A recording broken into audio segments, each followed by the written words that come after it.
Descobrimos no vídeo anterior que as substâncias ácidas, básicas e neutras estão presentes no nosso dia a dia. Agora vamos entender qual é a relação do pH com o solo e com as composteiras que vocês produziram. Vocês puderam aprender no vídeo sobre pH que o ácido clorídrico é o ácido estomacal e que ele ajuda nós, seres humanos, na digestão. Assim como o ácido estomacal, o ser humano também possui outras substâncias ácidas no corpo, como o nosso sangue e a nossa urina que nos ajudam a sobreviver. Assim como os seres humanos, as plantas precisam de substâncias ácidas e básicas para viver. Essas substâncias ficam no solo, que é o local onde as plantas retiram seus nutrientes. O solo pode ser ácido ou básico, dependendo do local, clima, atividade industrial e agrícola, entre outros fatores. Sendo assim, existem plantas que preferem solos ácidos e plantas que preferem solos básicos. No cultivo de alimentos temos alguns exemplos. A alface precisa de um pH ácido, entre 4 e 7. Já a cevada pode crescer em solo ácido e básico, pois precisa de um pH entre 6,5 e 8. A batata, a melancia, o abacaxi, por fim, também crescem em solo ácido, entre 5 e 6. É perceptível que a maioria desses cultivos cresce em solo ácido e, de fato, a maioria dos solos na natureza são ácidos, uns mais e outros menos, é claro. E agora eu vou passar uma dica para todos vocês. Sempre vemos em jardins, estradas ou canteiros as hortênsias, que são aquelas flores coloridas comuns no sul do Brasil. Essa flor tem uma coisa em especial. Ela muda de cor conforme o pH do solo. Por exemplo, quanto mais ácido o solo, mais azul ela fica.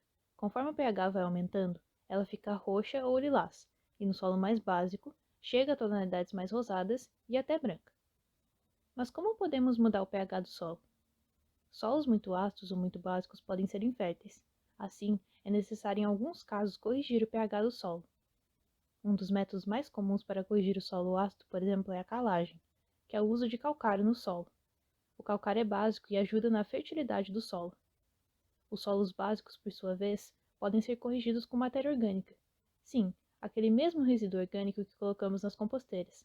A diferença é que, nesse caso, temos que priorizar os resíduos orgânicos mais ácidos, como o limão, por exemplo. Outra forma de corrigir um solo básico é com a adição de um sal chamado sulfato de alumínio, que é ácido.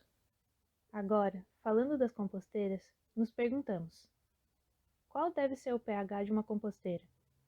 No início do processo de compostagem, a composteira tende a ser ácida, com pH entre 4 e 5. Conforme o tempo passa, o pH se estabiliza, e a composteira fica com pH básico, entre 7,5 e 9. Esse valor de pH básico permanece o mesmo na compostagem em leiras e pilhas, porque elas têm um efeito tampão, o que significa que as substâncias presentes ali conseguem segurar o pH em uma determinada faixa de valores. Vocês já devem saber que a composteira gera um adubo líquido. O pH desse adubo, diferentemente do pH da composteira, é neutro. Para saber se a nossa composteira está com pH básico, como podemos medi-lo? O pH de uma composteira pode ser medido com um aparelho digital chamado pH-gâmetro, que é usado nos laboratórios de química. Para encerrar, vamos responder outra questão. Por que não podemos colocar muitos alimentos ácidos nas composteiras, como limão, laranja e abacaxi? A resposta para isso está nos seres vivos que nos ajudam na compostagem: as bactérias, fungos e as minhocas. Esses seres vivos fazem um papel muito importante na natureza, que é a decomposição da matéria. No caso da composteira, a decomposição dos resíduos que colocamos nela. Quando esses resíduos são muito ácidos, esses seres não conseguem realizar a decomposição, pois a acidez em excesso prejudica sua sobrevivência e desenvolvimento. Nos próximos vídeos, vocês vão aprender mais sobre os indicadores de pH e descobrir quais experimentos serão feitos no encontro de hoje.